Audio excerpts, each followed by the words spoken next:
Segunda Reis, capítulo de número 5.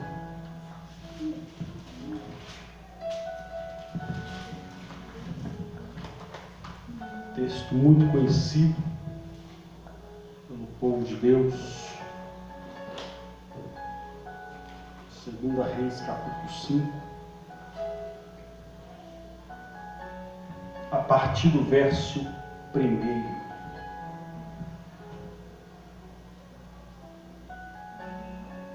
Todos acharam?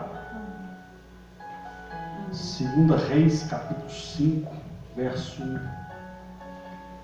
Diz assim. Vou pular alguns versículos para nós ganharmos tempo. Verso 1 diz assim. Segunda Reis, capítulo 5, verso 1. Naamã, comandante do exército do rei da Síria, era grande homem diante do seu senhor e de muito conceito, porque por ele o Senhor dera vitória à Síria. Era ele herói da guerra, porém leproso. Saíram as tropas da Síria e da terra de Israel. Levaram cativa uma menina que ficou a serviço da mulher de Naamã. Verso 6 diz assim: levou também ao rei de Israel a carta que dizia: logo em chegando a ti esta carta, saberás que eu te enviei Naamã, meu servo, para que o cures da sua lepra. Verso 8 diz assim: ouvindo, porém, Eliseu, homem de Deus, que o rei de Israel rasgara as suas vestes, mandou dizer ao rei: por que rasgaste as tuas vestes? Deixai-o vir a mim, e saberá que há profeta em Israel. Verso 10 diz assim: então Eliseu lhe mandou um mensageiro, dizendo: vai, lava-te 7 vezes no Jordão, e a tua carne será restaurada, e ficarás limpo.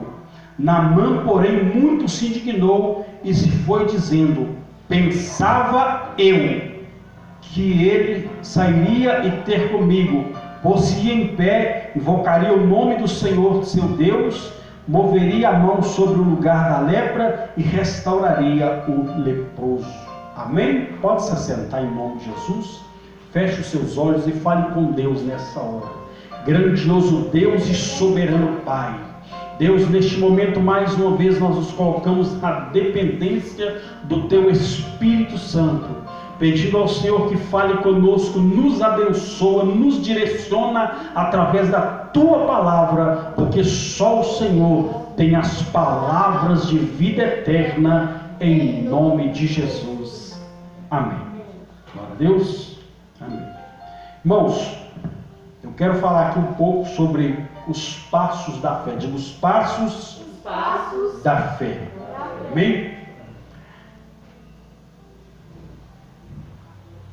Nós vemos aqui um texto que fala acerca do milagre que Deus operou na vida de um homem chamado Naamã.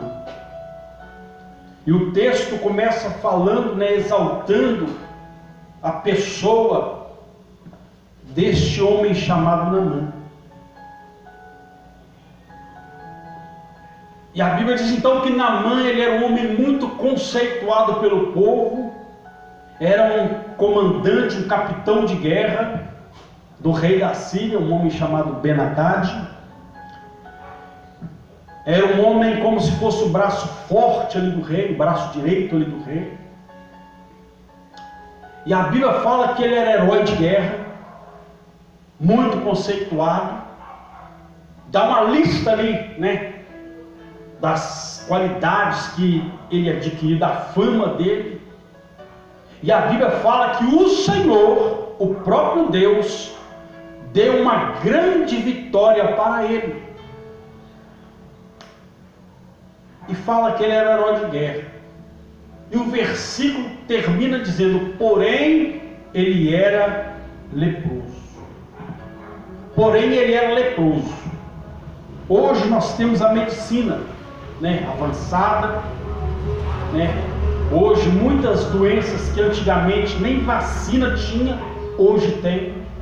Muitas doenças que antigamente não tinha nem tratamento, hoje tem. Ou seja, muita coisa veio avançando, né? Ou seja, digo um avanço, mas digo também, muita coisa vem sendo abençoada, porque Deus é quem faz isso. É Deus quem dá inteligência para o homem, para curar, para ali, né, para fazer os medicamentos, para diagnosticar as pessoas. É Deus que dá essa inteligência para o homem. Então tudo é para a glória de Deus. Então Deus vem, trabalhando através do homem para beneficiar a humanidade. Então não tinha tratamento, hoje tem algumas doenças. E a lepra era uma doença que na época não tinha tratamento, mas tinha uma lei para o leproso. O leproso tinha que viver afastado da sociedade. Tinha até um lugar onde chamava a cidade dos leprosos, ou seja, eles tinham que ficar isolados nessa cidade, isolado da sociedade. E a Bíblia diz então que Naamã, de uma certa forma, ele tentou enganar o povo. Ele tentou ali ludibriar o povo. Por quê? Porque pela lei ele não podia ficar no meio do povo. Mas a Bíblia diz que Naamã ele se vestia, ia para a guerra, vencia, era conceituado. Mas quando ele chegava em casa, a realidade dele era outra.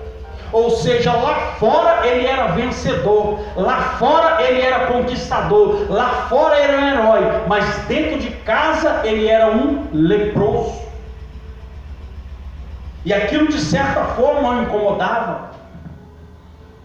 O texto não diz, mas pela posição que ele tinha no reino, imagino eu que ele procurou até alguns curandeiros da época, procurou alguns médicos da época para ver se dava um jeitinho para amenizar a sua situação. Mas a Bíblia diz que ele era leproso. Então o primeiro passo da fé que nós temos que aprender, a Bíblia diz que ele era tudo isso, porém ele era leproso. Ou seja, na nossa vida nós temos que arrancar alguns poréns para que nós possamos ver a glória de Deus, como Naamã viu. Naamã era leproso, mas a verdadeira lepra era dentro de Naamã. Porque a Bíblia diz que quando Naamã chega diante do homem de Deus, que ele recebe a orientação, nós vemos aqui que ele se indignou. Ele era soberbo, ele ficou chateado, ele foi para casa, voltou depois de receber a palavra, ele voltou chateado. Ele era soberbo. Então Naamã era tudo isso, porém ele era leproso. E na nossa vida nós temos que tirar alguns poréns. Tem situações na nossa vida que se tornam poréns, que nos impedem de alcançar o milagre de Deus. Eu creio em Deus, porém a situação. Sempre que nós colocamos o porém na frente, eu creio, porém, então nós não cremos. É esse porém que impede de nós chegarmos até onde Deus quer. Fulano é uma bênção, porém fulano vai na igreja, porém fulano frequenta a casa de Deus, porém ele gosta ainda do mundo, ele ainda ama as coisas do mundo. Ou seja, esses poréns vão impedindo ele de ver algo novo da parte de Deus. Aí ele chega na casa de Deus, ele vem, ele frequenta, as pessoas frequentam, como eu digo igreja, eu digo no modo geral, todas as igrejas. A pessoa vai e entra, mas a vida não muda. Por quê? Porque ainda há um porém. Algo precisa ser arrancado. Então Naamã era tudo aquilo, porém ela é leproso. E ninguém sabia desse porém, mas Deus sabia. Naamã tentava esconder, mas a Bíblia diz que ele, na guerra ele levou uma menina para sua casa como escrava e colocou, nós lemos o texto, para ser a empregada da sua esposa, da sua mulher. A Bíblia diz então que essa menina olha para ele e diz, vira para a mulher de Naamã e diz, se o meu senhor, quem dera se ele estivesse diante do profeta em Israel, se ele estivesse lá em Israel. Ou seja, ela foi levada como escrava, mas não perdeu a sua fé. A situação que ela estava não impediu ela de confiar no Deus Todo-Poderoso. Tem pessoas que às vezes ficam refém de uma situação e abandonam a sua fé. Enfrentam a dificuldade e abandonam a sua fé. Essa jovem não, ela disse, se o meu Senhor estivesse lá em Israel, com certeza ele seria curado. Ela deu uma direção para ele. E detalhe, de onde ele menos esperava. Então entenda uma coisa, quando você está nos passos da fé, crendo em Deus, tirando os poréns da sua vida, Deus envia socorro de onde você menos espera. Deus envia uma resposta de onde você menos espera. Ele nunca pensava que de dentro da casa dele, de uma escrava, viria uma palavra, uma direção que ia mudar a história dele. Então, primeiro, temos que arrancar os poréns. Arrancar os poréns. Segundo, a Bíblia diz que quando ele soube dessa notícia que a jovem tinha dado para ele, aquilo acendeu uma chama no coração dele. Diz, eu vou. É como eu disse no princípio, talvez ele já tinha procurado em alguns médicos da época, alguns curandeiros da época, mas nada resolveu. A situação dele é a mesma. Era vitorioso lá fora, mas porém dentro de casa era um leproso. A Bíblia diz então que ele então fala com o rei Ben-Hadad, diz, permita que eu vá até Israel, porque assim me falou a menina que está dentro da minha casa, me deu uma carta para que eu possa enviar. Aí nós lemos aqui no texto, que ele foi e também levou a carta ao rei de Israel. Ele enviou a carta para o rei de Israel, porque na mente dele, o rei de Israel era este homem que seria usado para curá-lo, que seria usado por Deus para curá-lo da sua lepra. Segundo passo aqui que nós aprendemos, nós temos que colocar a nossa situação para quem pode acrescentar na nossa fé. Ele entregou a carta para quem não podia fazer nada. Qual foi a atitude do rei quando ele recebeu a carta? Porém sou eu Deus para curar. A Bíblia diz que ele rasgou as vestes,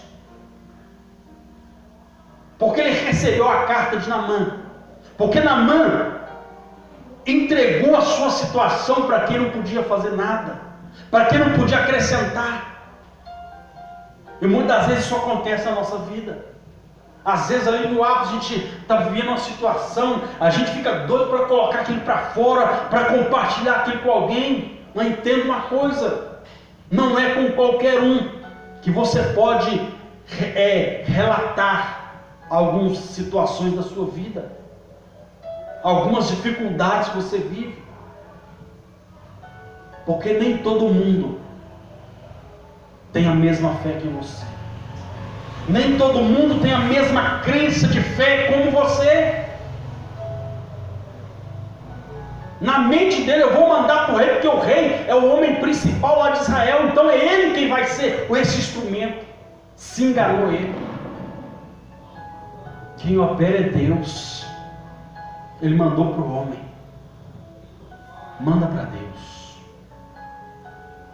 E compartilha com pessoas que vão acrescentar na sua fé. Tem pessoas que às vezes você relata alguma coisa com elas, ao invés delas, te dar uma palavra de fé, de incentivo, de encorajamento, te coloca mais para baixo ainda do que você já está. Acaba, prejudicando ainda mais a situação ao invés de ajudar. Então, temos que colocar a nossa situação para quem pode resolver e para quem pode acrescentar na nossa fé. Então, coloque na mão de quem pode te ajudar. Deus sempre coloca alguém no nosso caminho para ser bênção. Como Deus colocou essa jovem no caminho de Naamã, para que ele possa chegar até Israel e sair de lá curado da lepra. Terceiro, verso 8 diz assim: a Bíblia diz que quando o rei lê aquela carta, ele rasga suas vestes. A Bíblia diz que o homem de Deus, o profeta Eliseu, ouviu que o rei tinha rasgado as suas vestes. E ele diz para o rei: não faças isso, deixa ele vir, porque ele saberá que há um profeta em Israel. Terceiro, diga: eu preciso ter convicção do meu chamado e quem eu sou em Deus. O texto já diz claro que Eliseu era um homem de Deus. Então você é um homem ou uma mulher de Deus. Você é de Deus. Falem o que quiser, pensem o que pensar, você é de Deus. E você tem um chamado de Deus na sua vida. Busque esse chamado, busque entender qual é a sua posição no reino de Deus. Eliseu então disse: não pode mandar ele vir, para que ele saiba que há um profeta em Israel, tem homem de Deus neste lugar.